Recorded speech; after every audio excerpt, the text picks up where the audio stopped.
ക്രിസ്തുവിൽ പ്രിയ സഹോദരങ്ങളെ, മത്തായിയുടെ സുവിശേഷം 18-ാം അധ്യായം 12 മുതൽ 14 വരെയുള്ള തിരുവചന ഭാഗമാണ് നാം ഇന്ന് വിചിന്തനത്തിനായി എടുക്കുന്നത്.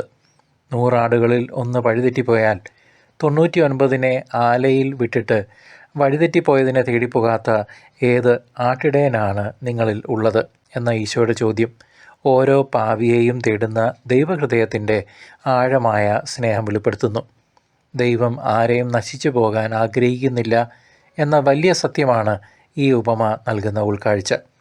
വഴിതെറ്റിപ്പോയ ആടിനെ അവിടുന്ന് ഉപേക്ഷിക്കുന്നില്ല, മറിച്ച് അതിനെ കണ്ടെത്തുവോളം അവിടുന്ന് തേടി നടക്കുന്നു. ഇതൊരു ഇടയൻ്റെ കടമ മാത്രമല്ല, സൃഷ്ടാവിന് തൻ്റെ സൃഷ്ടിയോടുള്ള അനന്തമായ കരുണയാണ്.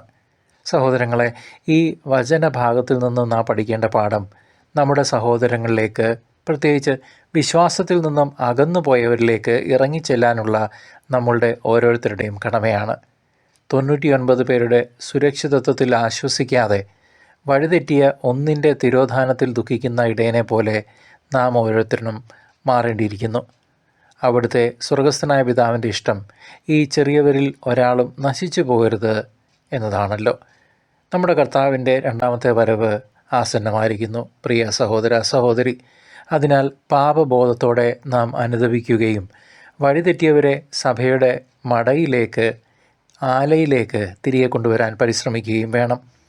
കർത്താവിൻ്റെ കരുണയുടെ വാതിൽ അടയുന്നതിന് മുമ്പ് നമുക്ക് അനുദപിക്കാം. ദൈവത്തിൻ്റെ അനന്തമായ സ്നേഹം നമ്മെ ഓരോരുത്തരെയും ചേർത്ത് പിടിക്കട്ടെ. കർത്താവിനായി നമുക്ക് ഓരോരുത്തർക്കും ഒരുങ്ങാം.